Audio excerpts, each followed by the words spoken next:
Bradesco, entre nós você vem primeiro. Boa noite. Boa noite. Num país com mais de 8,5 milhões de desempregados, criminosos aproveitam para oferecer vagas falsas de trabalho pela internet. É preciso ficar atento. Especialistas alertam que não existe taxa para pagar na hora de uma contratação. Você ficar vendo anúncios na internet na hora do desespero, do sufoco, de querer dar o melhor para sua família, você acaba fazendo besteira e acaba perdendo um pouco o que você tem. Com dificuldades financeiras e em busca de uma renda extra, esse homem que não quer mostrar o rosto foi atraído por um anúncio de emprego nas redes sociais. Um perfil falso de uma das maiores empresas de logística do país. A vaga era de motorista, usando o próprio carro para fazer entregas de encomendas da transportadora. Mas para começar a trabalhar, antes ele precisaria gastar.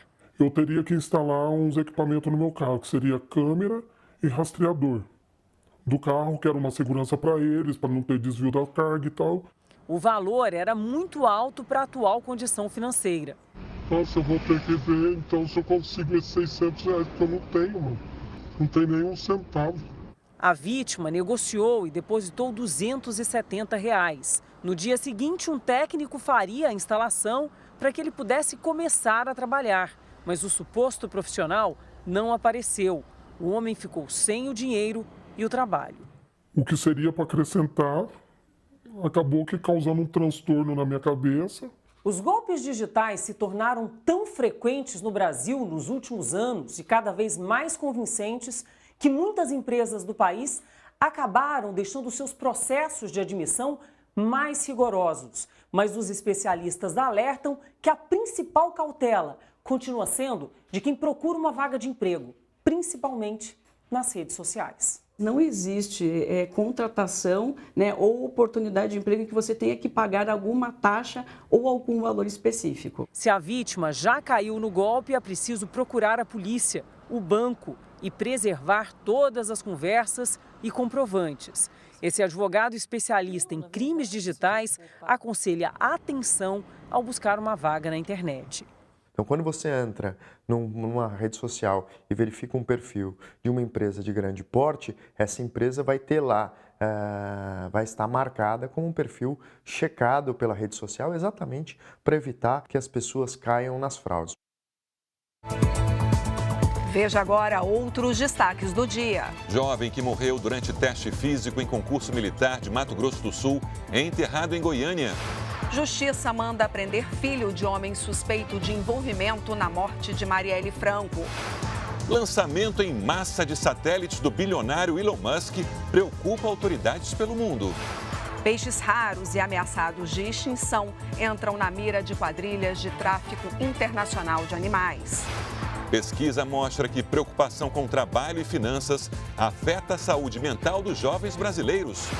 Termina hoje prazo para saque de valores do PIS/PASEP. Mais de 10 milhões de pessoas têm direito.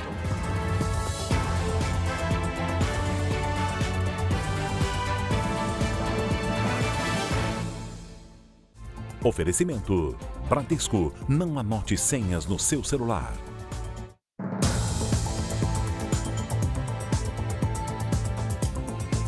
Crianças e adolescentes estão cada vez mais ativos nas redes sociais. Mas especialistas consultados pelo Jornal da Record alertam que muitas vezes os próprios pais expõem de maneira indevida a intimidade dos filhos. Bola cruzada na área. E para encobrir o goleiro, um toque de classe que o craque do jogo explica. Outro zagueiro ainda tentou chegar. Aí quando o goleiro saiu, aí eu dei meio com uma cavadinha por cima dele. Um golaço que o Wesley quis compartilhar. O pessoal precisa ver, né, para ver como é que eu jogo, demonstrar o meu futebol. Esse é um dos vídeos em que o garoto de 13 anos mostra a rotina de treinos e jogos. Faz 2 anos que o Wesley disse aos pais que queria ter um perfil em uma rede social, como colegas de futebol já tinham. Mas a Williane achou que ainda era cedo, né? Isso, achava que ele era muito novo ainda para ter redes sociais. Mas claro que o Wesley continuou insistindo, pediu 1, 2, 3 vezes e conseguiu convencer a mãe. Ela autorizou, mas com algumas regras.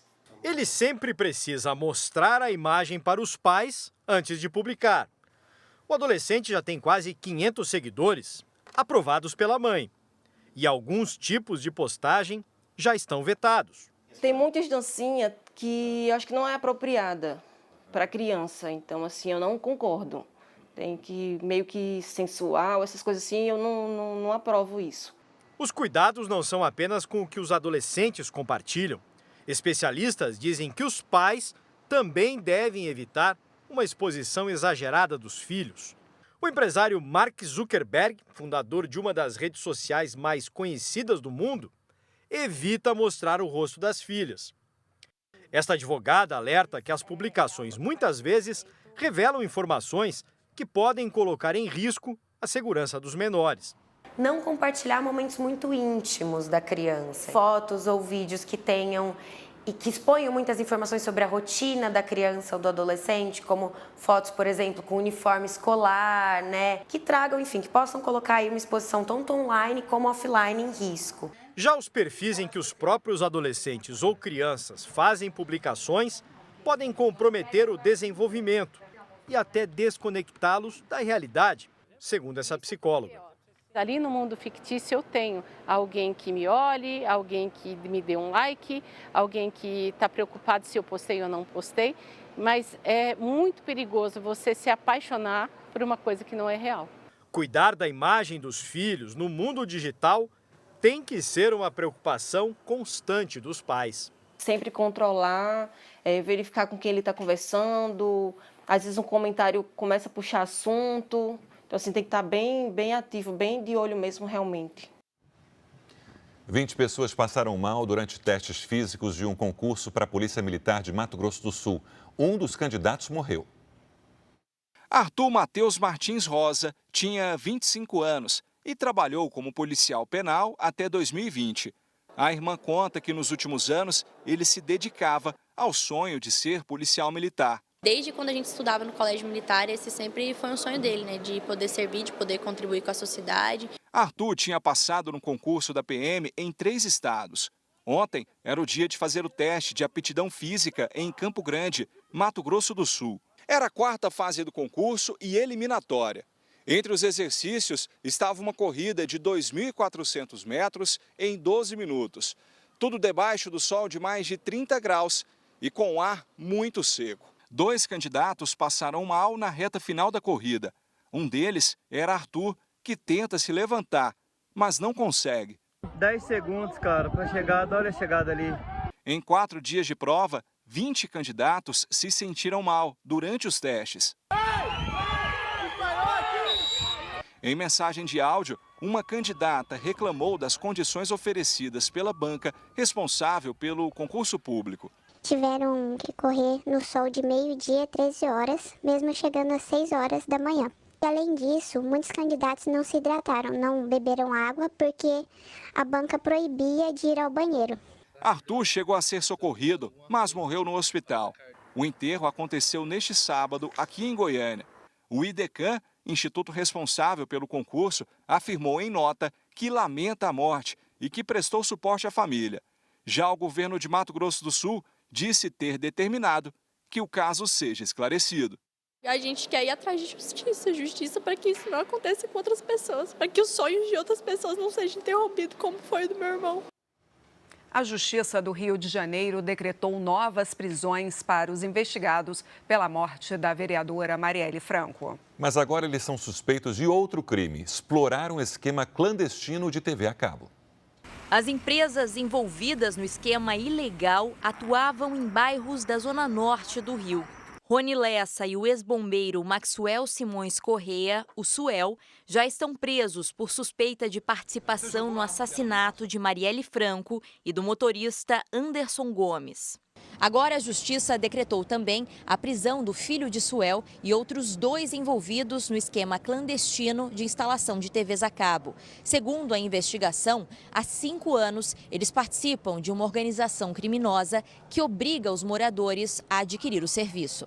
A Polícia Federal e o Ministério Público Estadual fizeram uma operação para prender os 3 suspeitos. De acordo com a investigação, o filho de Suel, Maxwell Júnior, é responsável por repassar as ordens do pai a subordinados e centraliza o dinheiro recebido dos moradores coagidos. Já Wellington de Oliveira Rodrigues, o Manguaça, e o policial militar Sandro dos Santos Franco atuam como gerentes da empresa. Wellington foi preso ontem. Maxwell Júnior e Sandro estão foragidos. Todo o esquema era comandado por Suel e Rony Lessa. A operação para desarticular o grupo foi baseada na delação do ex-PM Elcio de Queiroz, também denunciado pela morte da vereadora e do motorista. O advogado de Maxwell Júnior nega que o rapaz tenha envolvimento com a quadrilha e diz que o suspeito vai se apresentar na próxima semana. Nós entendemos que essa prisão preventiva ela foi feita de forma exagerada. Ele foi preso única e exclusivamente por ser filho do Suel, que está sendo investigado pela morte da Marielle. Somente por causa disso. A advogada do pai, Maxwell Simões Correia, afirmou que irá a Brasília, onde ele cumpre a prisão, para decidir detalhes sobre a defesa. No nosso retorno, a gente vai apresentar essa defesa. Obviamente, nós vamos impugnar a delação e estudar para apresentar também a defesa quanto ao novo processo de lavagem de dinheiro, organização criminosa. E quando tiver lá, perguntar para ele se ele já recebeu a intimação, o novo mandado de prisão. As defesas dos outros suspeitos não foram encontradas. Julho foi o mês com o maior número de emplacamentos de carros este ano. Os incentivos do governo fizeram as vendas aumentarem. E a espera do consumidor pela entrega dos veículos pode chegar até 60 dias. Silmara acaba de ouvir a mensagem mais esperada do ano. Chegou dizendo que o meu carro que eu comprei no finalzinho de junho, acabou de chegar, está pronto à disposição para eu retirar. Já era para ela estar com o carro há 2 semanas, mas a concessionária atrasou, consequência do aumento das vendas no setor. Eu acho que a ideia das montadoras era vender muito mais o tradicional carro popular E quando eu aproveitei o incentivo para comprar um carro melhor do que o popular, um grauzinho acima, acabou que esse carro acabou atrasando. A procura foi maior do que a indústria esperava. Para a indústria, que não se produz de um dia para o outro, o consumo foi muito intenso. Eu tive lançamentos na marca que efetivamente estão todos vendidos ainda para entregar em 60 dias. Mais de 215 mil carros e veículos leves foram emplacados em julho, segundo a Federação Nacional da Distribuição de Veículos Automotores, a FenaBrave. 20% a mais do que no mês anterior e 27% superior a julho do ano passado. Desde 2019 não se vendia tanto em um período de 30 dias. É o 10º melhor mês de julho para o setor desde 1957. A alta nas vendas é explicada pelo programa de incentivo do governo que gerou descontos nos carros novos, aliado a uma demanda reprimida dos consumidores que vinham adiando a troca. Nesse período do governo ter dado incentivo, também vieram novos carros de lançamento e isso fez com que o próprio consumidor criasse um pouco mais de coragem e ir à busca dos veículos 0 km. Desde o ano passado, a Silmara queria o carro novo, mas os preços fizeram ela esperar. Com os descontos oferecidos desde junho, a advogada conseguiu fazer a troca do automóvel antigo com câmbio manual por um 0 automático. Automático, tranquilo, já posso passear, já posso viajar, vida que segue. O metrô de São Paulo é o maior do país em extensão e o que mais transporta passageiros. 5 milhões por dia. E para identificar as necessidades mais urgentes de usuários, uma pesquisa que era feita a cada 10 anos acaba de ser antecipada. O movimento das ruas é um vai e vem. Pode ser de moto, com passos acelerados, de ônibus, trem ou metrô. São destinos diferentes. Para chegar ao trabalho, a Cláudia percorre um longo caminho. São 35 quilômetros. Ela sai de Parelheiros, na zona sul da cidade, pega 5 conduções entre ônibus, trem e metrô e quase 2 horas depois começa o expediente. Com tanta dificuldade, ela acredita que é preciso expandir o serviço para a periferia. O transporte, o metrô, o trem eles são assim de grande necessidade, ele é imprescindível. Não tem farol, sabe? Não tem concorrência na linha, então ele vai e volta tranquilamente, só precisa melhorar. Uma pesquisa que começou a ser feita pelo metrô de São Paulo quer saber quais mudanças aconteceram no transporte público da capital e região metropolitana depois da pandemia de Covid-19. Com as informações mais detalhadas, vai ser possível identificar novos hábitos de passageiros para trabalhar, estudar e para o lazer. Com as adaptações de vários setores da economia, o estudo que é feito a cada 10 anos foi antecipado em 4 anos. Principalmente mudanças no mercado de trabalho, né, uma redução no número de empregos formais, um crescimento dos empregos informais. O teletrabalho também certamente teve influência. E o EAD nas universidades, nas escolas. 32 mil pessoas respondem à pesquisa em casa. Os moradores recebem uma carta como esta, com todas as informações sobre a entrevista. Aqui tem o telefone 0800 para tirar dúvidas e uma senha de segurança. O funcionário chega uniformizado e pede a senha, uma maneira de evitar fraudes. Os passageiros sabem bem onde é possível melhorar. É muito lotado, muito cheio. Demora, né? A demora é muito lotado. Pode ser qualquer hora, agora não tem domingo, feriado, é tudo a mesma coisa. A Cláudia também gostaria que o planejamento urbano melhorasse o ir e vir da cidade, ainda mais porque não pretende voltar a usar o carro. É demorado, eu não posso utilizar o corredor, você tem que ficar enfrentando o trânsito. Estacionamento aqui na região é muito caro e combustível também é caro. Então, assim, para mim é viável eu vir de ônibus, trem e metrô. Deputados da CPMI do 8 de janeiro enviaram notícia-crime à Procuradoria-Geral da República contra o ministro da Justiça por crime de responsabilidade. Venceu o prazo de 48 horas que o presidente da CPMI, o deputado Arthur Maia, do União Brasil da Bahia, deu ao ministro Flávio Dino para enviar imagens das câmeras do Ministério da Justiça e da Segurança Pública no dia 8 de janeiro. E, em vez dos vídeos, a comissão recebeu uma justificativa do ministro. Dino afirmou que não poderia enviar os arquivos, porque eles fazem parte de um inquérito sigiloso e que os parlamentares deveriam fazer a solicitação ao Supremo. A presidente do STF, Rosa Weber, já havia dito à CPI que o inquérito em curso não permitiria o compartilhamento de provas. 12 parlamentares encaminharam uma notícia-crime à Procuradoria-Geral da República. Para eles, o ministro cometeu crime de responsabilidade.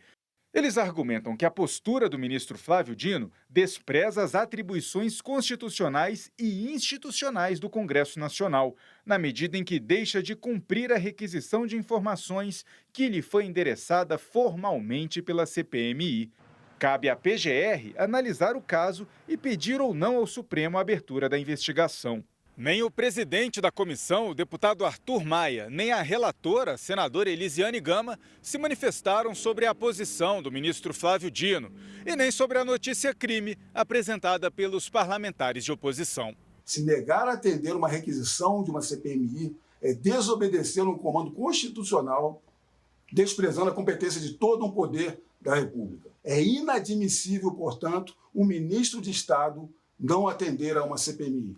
Na próxima terça-feira está marcado o depoimento do ex-ministro da Justiça Anderson Torres, que era o secretário de Segurança Pública do Distrito Federal no dia dos ataques às sedes dos três poderes. O ex-ministro é investigado por omissão no inquérito que investiga os atos de 8 de janeiro no STF e passou 3 meses preso. O Ministério da Justiça foi procurado, mas não respondeu sobre o pedido de investigação contra o ministro Flávio Dino. A lei anticorrupção, criada em 2013 para combater crimes em empresas e órgãos públicos, foi responsável por recuperar bilhões de reais ao país. Além de ampliar punições, a lei mudou a cultura empresarial no Brasil. Esta semana, em Brasília, autoridades fizeram um balanço dos 10 anos da lei, que endurece o combate à corrupção.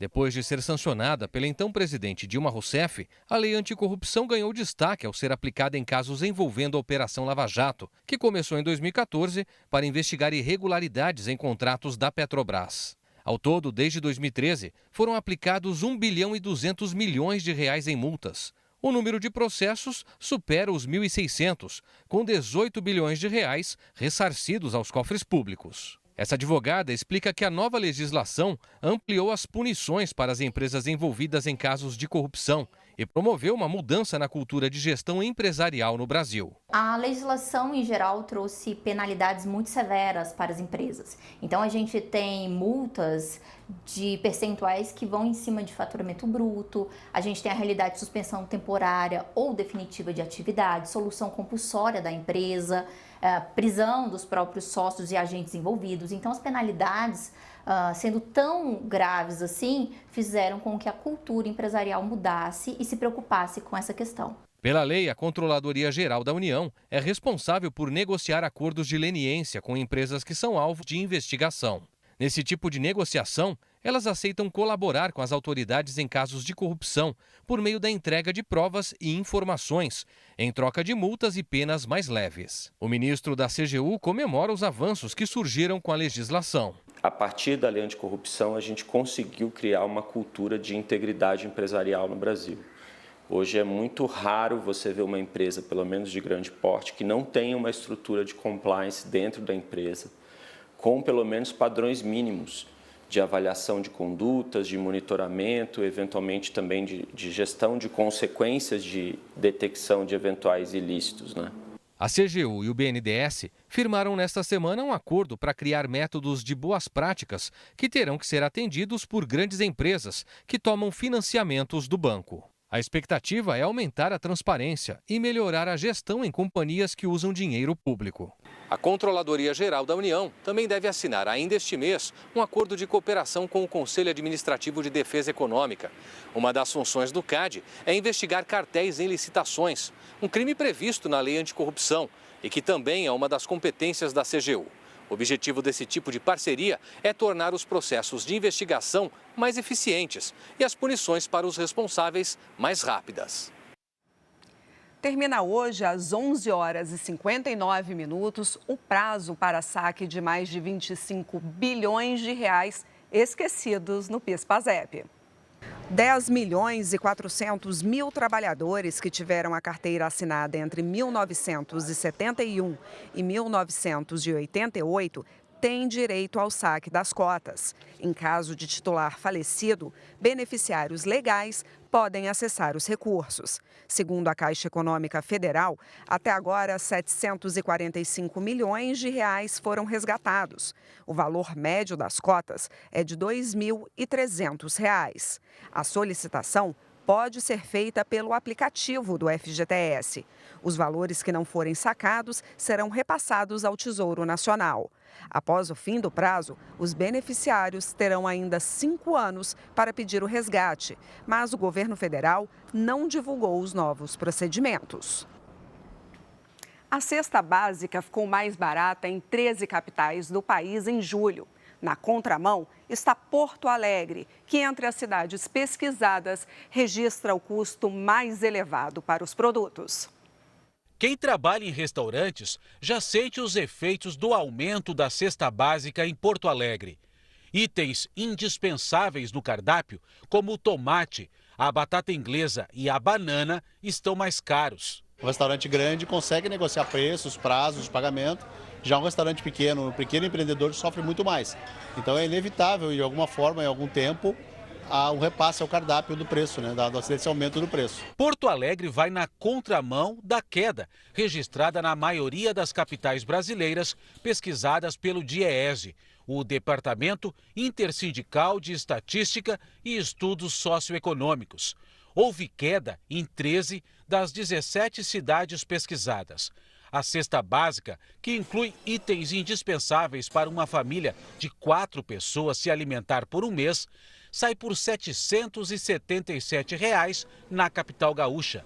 É a mais cara do país, à frente de São Paulo, Florianópolis e Rio de Janeiro. Porto Alegrense vai estar sempre entre os 3 primeiros, a cesta básica mais cara do Brasil. Em questão de hábitos, a carne, fatores climáticos também. O consumidor sente a alta. Algumas coisas são mais caras, outras mais baratas, depende da produção, né, da época. Os menores valores médios da cesta básica foram registrados em Aracaju, João Pessoa, Recife e Salvador. Cada região tem uma composição diferente de acordo com os hábitos alimentares da população. Outro ponto importante levantado pelo DIEESE é que o brasileiro deveria ganhar um salário mínimo de R$ 6.500, ou quase 5 vezes o que é pago hoje, para poder manter as necessidades básicas de uma família de 4 pessoas, com alimentação, moradia, saúde, educação, vestuário, higiene, transporte, lazer e previdência. Para tentar aliviar o bolso, a recomendação é substituir os itens mais caros. Fazer uma lista, né, do que realmente necessita e, de preferência, fazer boas escolhas. Com certeza o dinheiro vai valorizar mais. A advogada da mulher que acusou o ex-jogador Falcão de importunação sexual afirmou hoje que as câmeras de monitoramento flagraram o crime. A polícia deu um prazo de 24 horas para que o Apart Hotel forneça as imagens. A recepcionista de 26 anos trabalha nesse Apart Hotel de alto padrão, um prédio de apartamentos com serviço de hotelaria, que fica em Santos, litoral de São Paulo, e onde o ex-jogador Paulo Roberto Falcão mora. Segundo a mulher, Falcão teria cometido a importunação sexual na área da recepção. Ocorreram 2 situações em que o Falcão teve contato com ela. Ele entrou na parte em que é reservada somente para os funcionários. Ela estava sentada e encostou nela com os órgãos genitais. A vítima está afastada do trabalho por problemas de saúde e não quis gravar entrevista. Em nota divulgada nas redes sociais, Falcão negou as acusações. Após o vazamento da denúncia, na tarde desta sexta-feira, ele pediu demissão do Santos Futebol Clube, onde atuava como coordenador esportivo desde o fim do ano passado. Também por nota, o Santos confirmou a saída do profissional, mas não citou a denúncia. Tentamos contato com o Falcão, mas ele não retornou nossas ligações. O caso foi registrado nesta Delegacia da Mulher de Santos, que abriu inquérito para apurar o crime. Os investigadores solicitaram as imagens do circuito interno de monitoramento do Apart Hotel.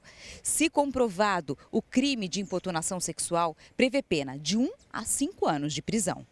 Logo que aconteceu, foi informado para o responsável do condomínio e ele puxou as imagens para verificar o que aconteceu. E ele já tem as imagens, né, mostrou para ela, e a polícia deu prazo de 24 horas para poder estar recebendo essas imagens e elas sendo apuradas e colocadas na investigação. Falcão já foi jogador da seleção brasileira e disputou a Copa do Mundo de 82. Virou ídolo do futebol internacional ao defender um time da Itália, onde ficou conhecido como Rei de Roma. Também já atuou como técnico, dirigente e comentarista esportivo. O ex-premier do Paquistão, Imran Khan, foi preso hoje. Um tribunal condenou o político a 3 anos de prisão por comprar e vender ilegalmente presentes recebidos em visitas de Estado. Entre os itens estão relógios de luxo, talheres e joias. Os objetos foram avaliados em R$2,5 milhões. Uma tempestade de granizo surpreendeu os moradores de uma cidade no sul da Alemanha. O gelo cobriu as ruas em pleno verão no hemisfério norte. Em alguns locais, o granizo chegou a 30 centímetros de altura. As enchentes já deixaram pelo menos 30 mortos na China. A província de Hebei, perto de Pequim, ficou debaixo d'água. As autoridades emitiram um alerta para mais chuva e deslizamentos de terra. Equipes trabalham para restaurar a energia elétrica e resgatar famílias que ficaram ilhadas. O número de satélites enviados ao espaço pelo bilionário Elon Musk preocupa autoridades mundiais. O predomínio de Musk no setor, a falta de uma regulamentação mais detalhada e o risco de colisão no espaço são alguns dos problemas apontados pelos especialistas.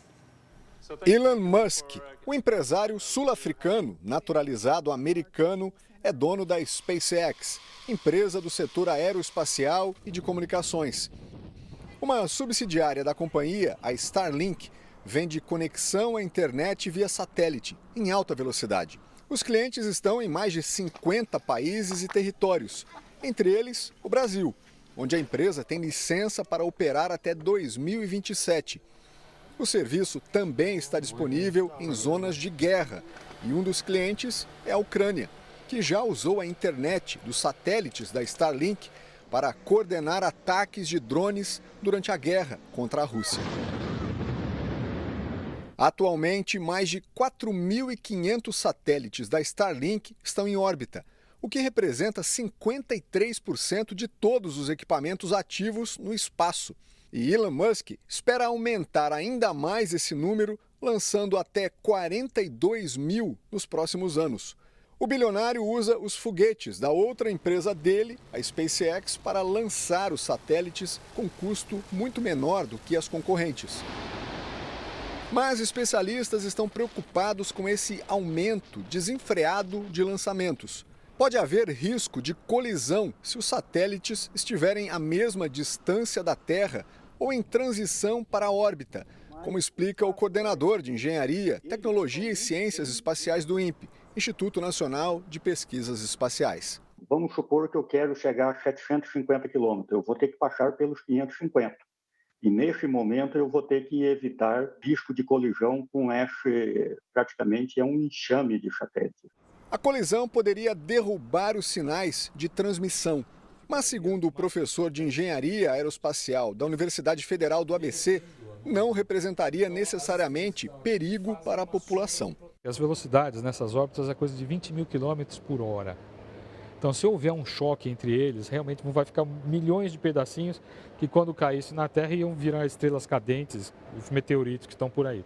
O alto número de satélites também prejudica os astrônomos. Como os satélites da Starlink refletem a luz do Sol, uma estrela que está muito mais distante, ela tem uma luz mais fraca e acaba interferindo nas observações que eles estão fazendo. O predomínio de Elon Musk no espaço e o comportamento dele também preocupam. No caso da Ucrânia, o empresário ofereceu satélites para que os soldados conseguissem se comunicar e avançassem contra a Rússia.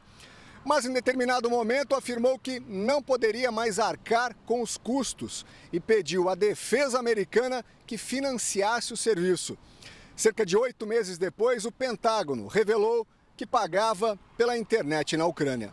Para evitar essa dependência, a União Europeia tem planos para construir uma própria constelação de satélites, tanto para uso civil quanto militar. No ano passado, foram destinados o equivalente a 12 bilhões e 600 milhões de reais para o projeto. Mas com tanto satélite na órbita da Terra, seria preciso estabelecer regras mundiais. O que existe é um acordo de cavalheiros para que um não derrube o satélite do outro, um não ocupe o espaço do outro, mas não existe uma agência internacional para cuidar disso. Precisa ter uma regulamentação para uso do espaço. Nós temos que ter um acordo global de como que isso vai ser utilizado. Em Nova York, a justiça manteve a prisão do influenciador digital que provocou tumulto ao anunciar um sorteio de videogames aos seguidores. Casey Natt, de 21 anos, vai responder por perturbação de sossego e incitação a motim. Ele convocou milhares de seguidores para participar da transmissão de um evento em que sortearia vários prêmios. Pelo menos 2.000 jovens se reuniram e a aglomeração terminou em confusão e vandalismo.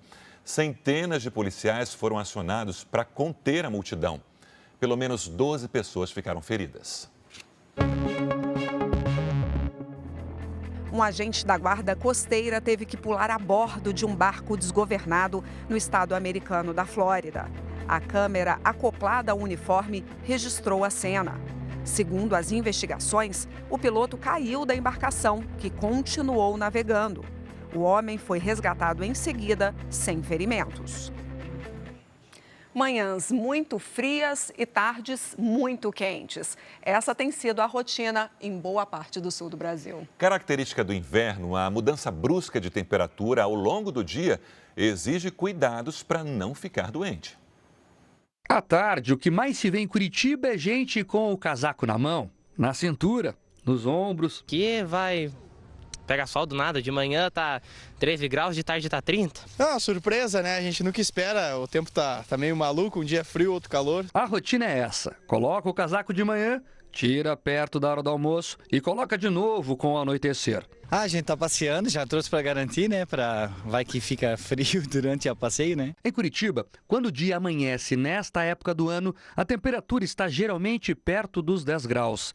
A máxima à tarde pode ultrapassar os 25. São pelo menos 15 graus de diferença. Situação semelhante acontece em toda a região sul. Durante o período diurno, o sol brilha, né? Há um aquecimento natural, né? E durante a noite, como não tem nuvens, né? Toda essa radiação que foi emitida, que foi absorvida, né, pela superfície, ela se perde para a atmosfera. Então, por isso que essa amplitude ela fica elevada, assim. Essa variação na temperatura é chamada pelos meteorologistas de amplitude térmica.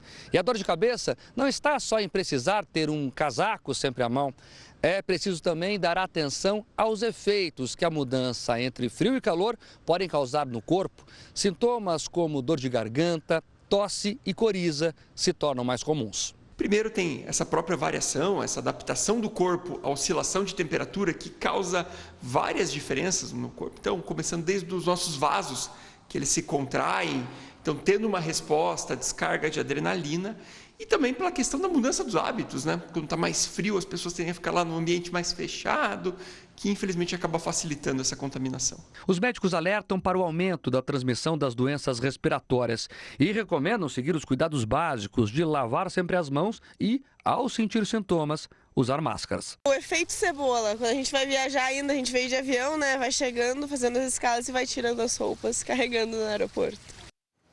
E o calor tem sido destaque no mundo. E aqui no Brasil não é diferente. O primeiro sábado de agosto foi de calor acima do normal em quase todos os estados.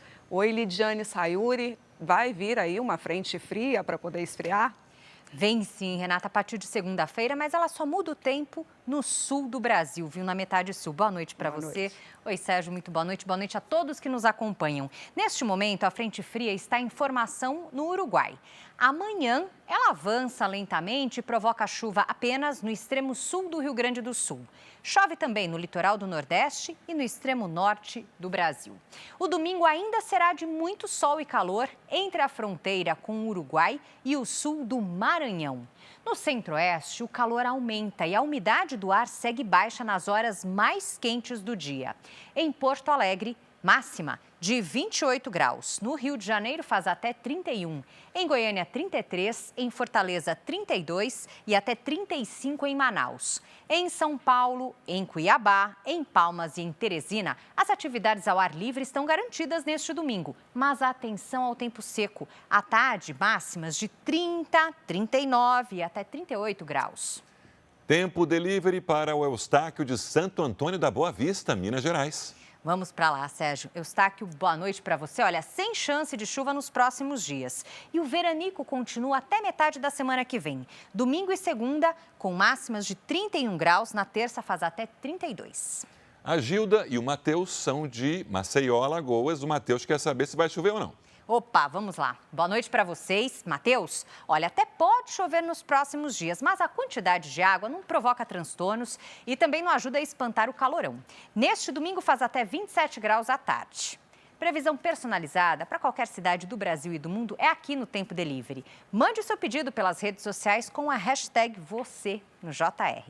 Renata, Sérgio, bom domingo. Boa noite, Lid. Veja a seguir, fortuna de bilionários russos cresce, apesar das sanções a Moscou por causa da guerra na Ucrânia. Pesquisa inédita revela: a preocupação com a condição financeira e a falta de trabalho estão entre os motivos que mais afetam a saúde mental dos jovens de 16 a 24 anos.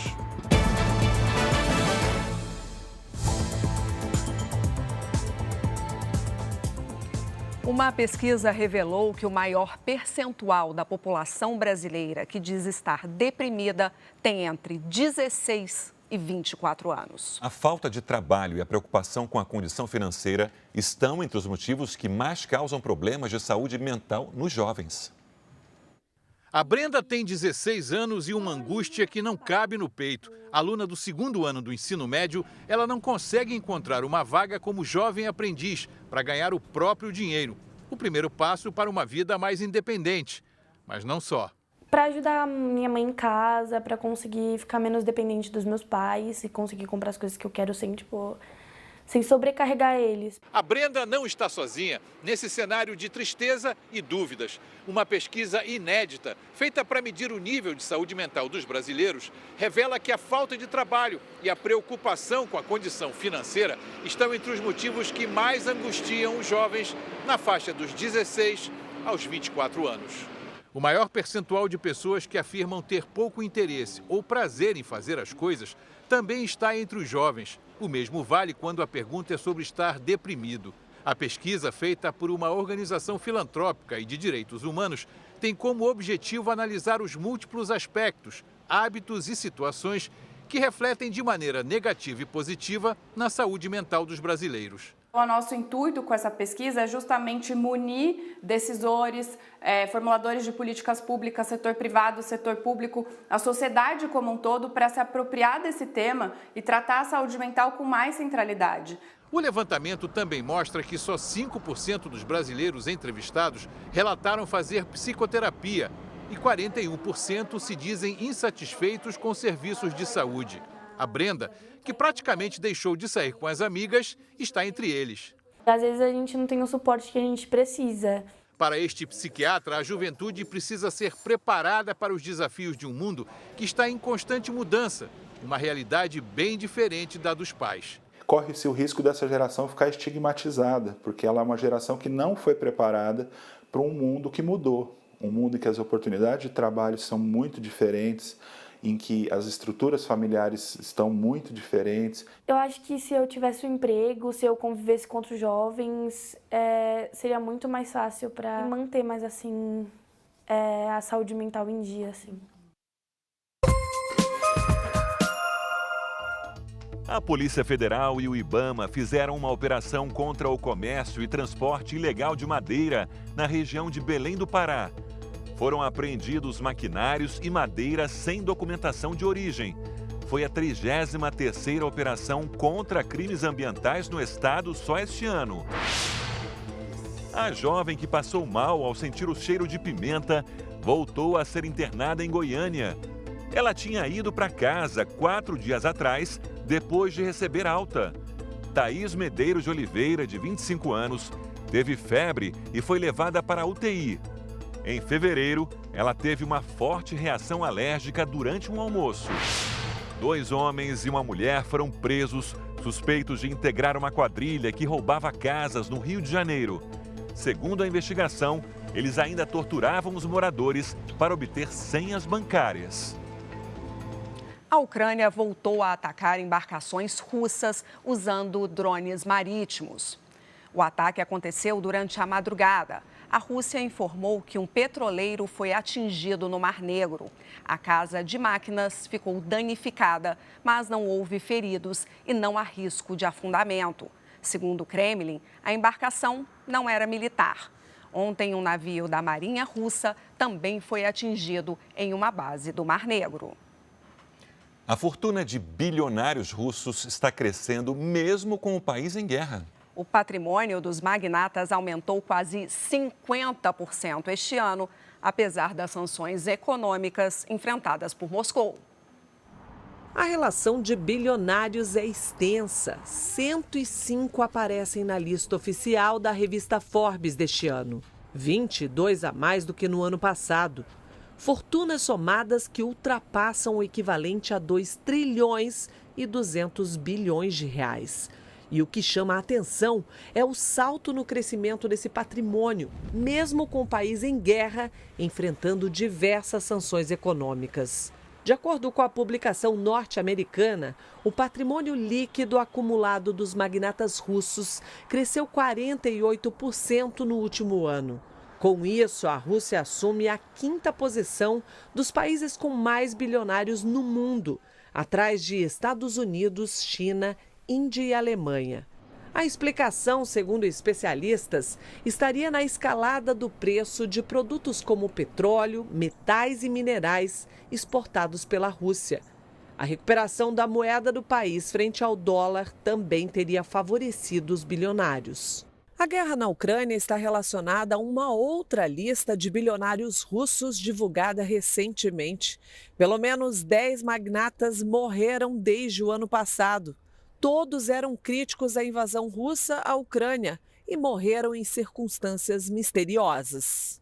Em julho, a vice-presidente de um banco da Rússia, Kristina Baikova, de 28 anos, morreu após cair do 11º andar do prédio onde morava. Outros 2 bilionários morreram depois de cair de grandes alturas. Mas também houve mortes por afogamento, doenças, acidentes e outras atribuídas a suicídio. A suspeita recai sobre o Kremlin e que essa seria uma tentativa de calar críticos de grande influência no país.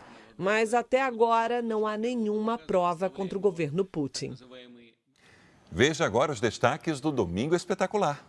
Veja os destaques do Domingo Espetacular. O jogador Cafu fala pela primeira vez sobre as acusações de ter uma dívida milionária. Acabou se transformando nessa dívida que está aí. E faz revelações sobre a ordem de despejo da mansão que custa mais de 27 milhões de reais. Os bastidores do esquema que usava carros de luxo para lavar dinheiro da facção criminosa PCC. Quem é o brasileiro que, mesmo sem falar inglês, encantou o mundo num show de talentos nos Estados Unidos? E as imagens exclusivas da primeira apresentação dele ainda criança na televisão. E aí, esse urso é de verdade ou é uma pessoa fantasiada? Nós fomos até o zoológico da China para desvendar o mistério desse animal que foi flagrado em pé. Você teria coragem de colocar um carro de 500 mil reais dentro do mar? A gente descobriu o primeiro carro de luxo que anda nas águas do Brasil. É no Domingo Espetacular, depois do Canta Comigo Tim. Em um ano, 22 motoristas usaram a área de escape de uma estrada em Belo Horizonte. Embora sejam soluções eficazes e baratas, as chamadas caixas de brita estão presentes em pouquíssimas estradas do país. Dona Ivone se lembra bem do acidente que destruiu a casa do filho às margens do anel rodoviário em Belo Horizonte em julho do ano passado. A laje caiu com todos eles. Uma carreta com a carga, a carreta vem em alta velocidade. Quando chegou na curva ali, ela não conseguiu frear. Os escombros ainda estão no mesmo lugar. Acidentes como esse, envolvendo veículos pesados, são comuns na rodovia construída para desafogar o trânsito da capital mineira. Este outro ponto é considerado um dos mais perigosos do anel rodoviário de Belo Horizonte, pelo fato de ter curvas sinuosas em sequência. Mas aqui foi construída uma área de escape, uma saída da pista para motoristas sem freio. Segundo a prefeitura, desde que foi inaugurada há um ano, a estrutura já foi usada por 22 veículos. Sendo que 9 deles veículos pesados. Então, a gente tem a certeza e a convicção e do trabalho bem feito que nós conseguimos salvar vidas. A estrutura se parece com uma piscina. Primeiro vem o asfalto, depois o concreto e, por último, uma caixa revestida de pedrinhas de argila, a chamada caixa de brita. Quando chega a esse ponto, o veículo afunda. A obra em Belo Horizonte ficou pronta em 8 meses e custou cerca de 3,5 milhões de reais. Apesar de serem soluções relativamente simples e baratas, as áreas de escape são estruturas pouco usadas nas rodovias nacionais. Atualmente, existem apenas 8 em todo o país. São 2 em Minas Gerais, 3 em São Paulo e 3 no Paraná. É preciso que haja uma simples boa vontade do gestor de parar de gastar com o que não é mais evitável, que são os ferimentos, as internações e as hospitalizações, e investir em sinalização, em educação, em intervenções viárias que, como essa, salvam vidas. O Zoológico de Salvador ganhou um novo morador essa semana. Um filhote de onça parda resgatado no Rio de Janeiro. Ele foi levado à capital baiana porque, longe da mãe, seria arriscado devolvê-lo à natureza. São 8 quilos de muita desconfiança e fofura. Quando for adulto, o peso dele pode chegar a 70 quilos. O filhotinho ainda não pode ser visto pelos visitantes, mas já desperta curiosidade. Como é que faz a onça? Eu sou do Rio, ela é daqui da Bahia, né?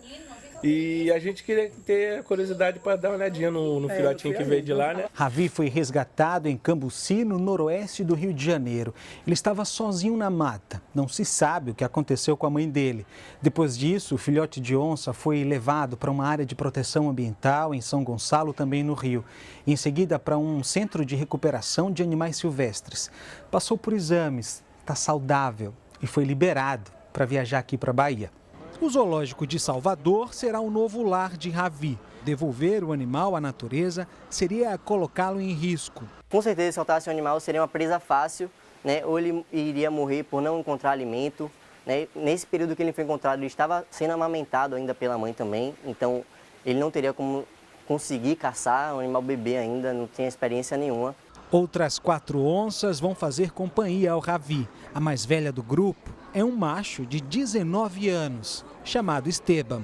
Tem toda uma equipe de biólogos, veterinários, zootecnistas por trás do manejo dele, né? Tudo bem planejado para manter um animal desse, né?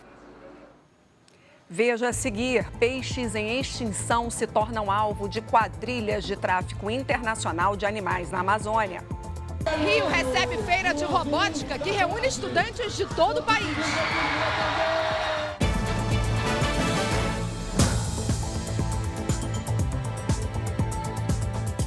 O Supremo Tribunal Federal formou maioria para que réus condenados em júri popular cumpram pena imediatamente após a decisão do júri, mesmo quando couber recurso. O relator, Luiz Roberto Barroso, entende que a execução imediata da condenação independe do tempo total da pena.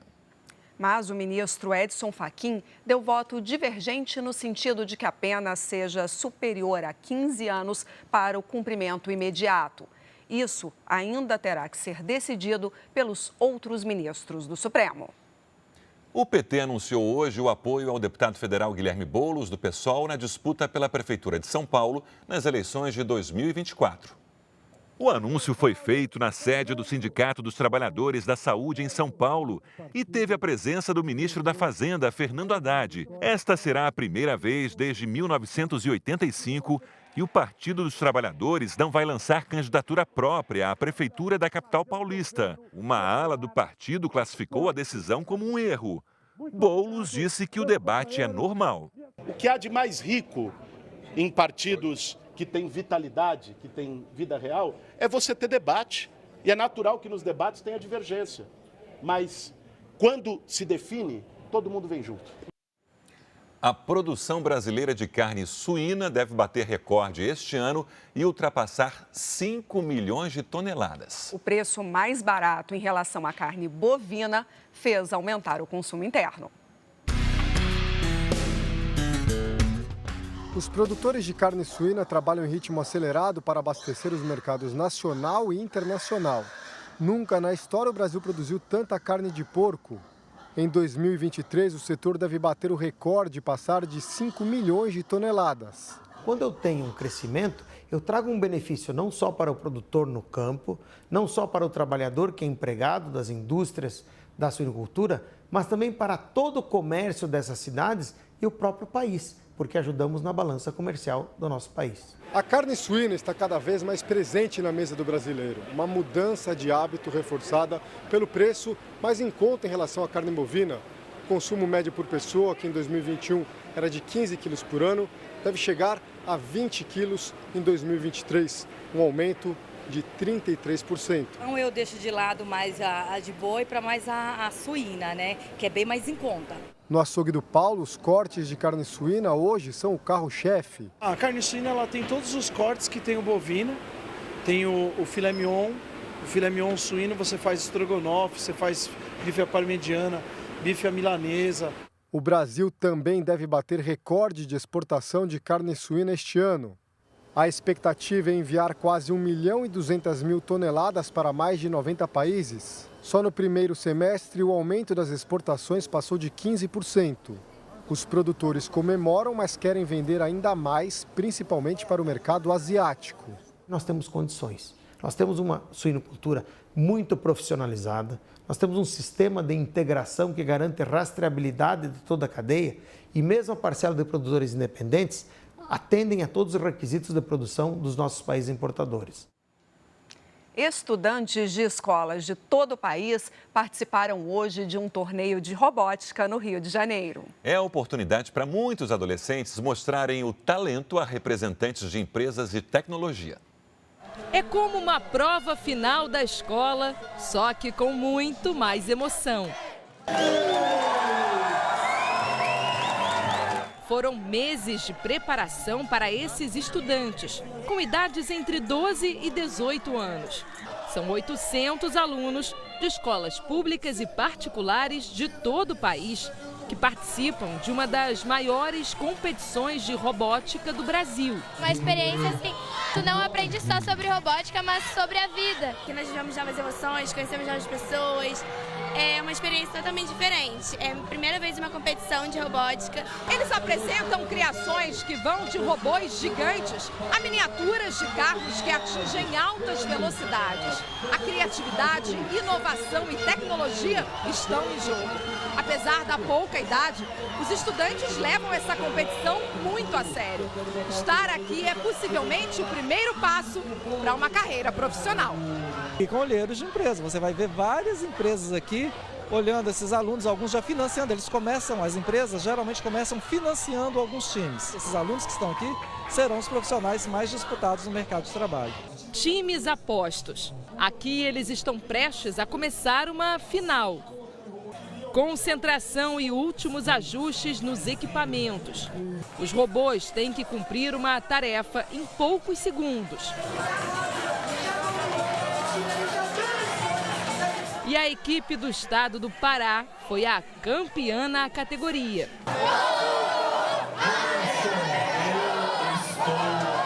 A gente está trabalhando com isso faz muito tempo, então com certeza ver todo o esforço, toda a dedicação, todos os meses que passamos de aperto, de achando que não ia dar, e chegar aqui a gente ter emoção do resultado, é muito gratificante. E mesmo quem não leva o troféu para casa, já sai ganhando. Esse aprendizado é uma experiência única. Mesmo acabando aqui, a gente vai continuar aprendendo, vai continuar inovando para a próxima temporada. Campeonato Brasileiro. O Goiás venceu Fortaleza por 1-0. Internacional e Corinthians empataram em 2-2. Mais cedo, o Santos arrancou um empate com o Atlético Paranaense no fim do jogo. Com a Vila Belmiro vazia, porque o Santos ainda cumpre punição por causa de sinalizadores atirados no campo, o Atlético Paranaense saiu na frente. Fernandinho tocou para o atacante Pablo marcar. No fim do jogo, o Peixe reclamou de um pênalti neste lance, em que a bola bate no cotovelo do zagueiro Thiago Heleno.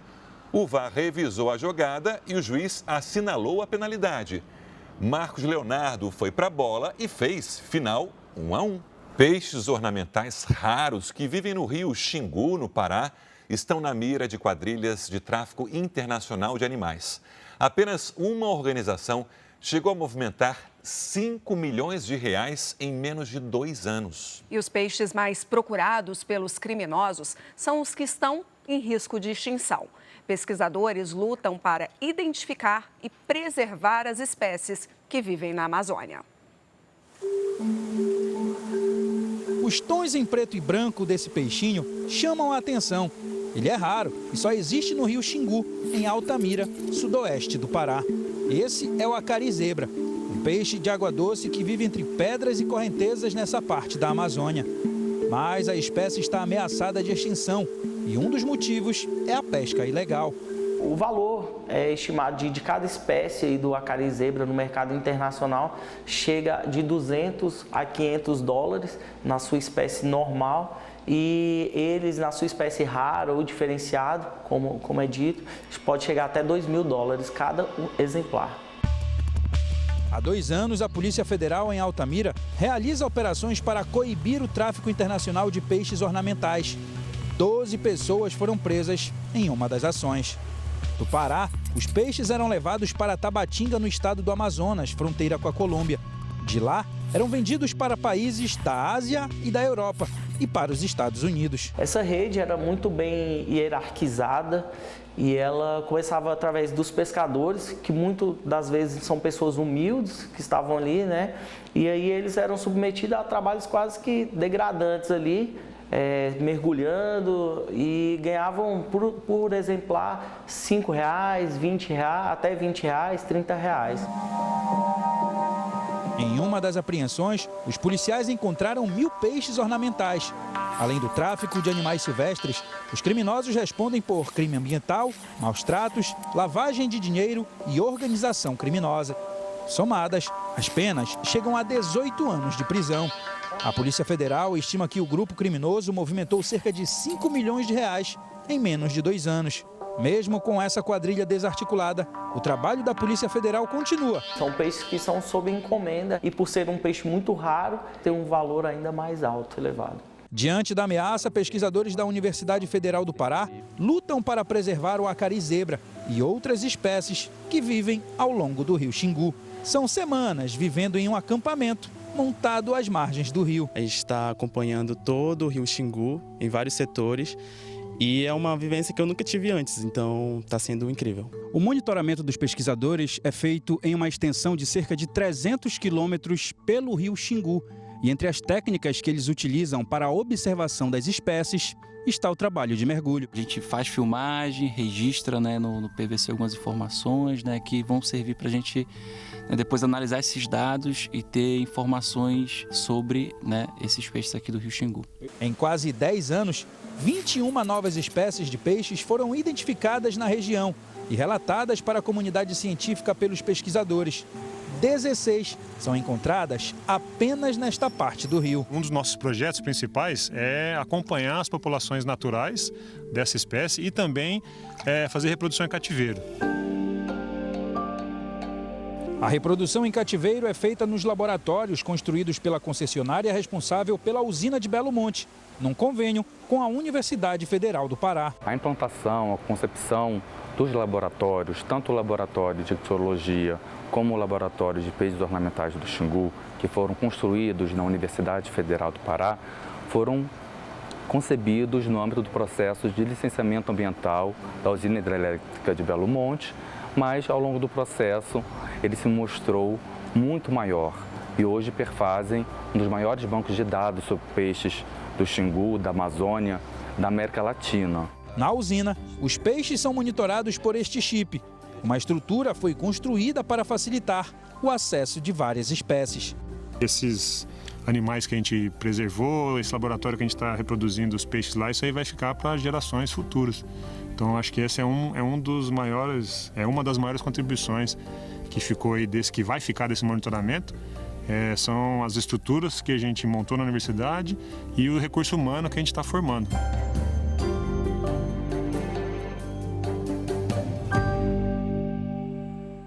O Jornal da Record termina aqui. Fique agora com os melhores momentos da série Reis. Boa noite para você. E eu te encontro amanhã no Domingo Espetacular. Boa noite, até lá.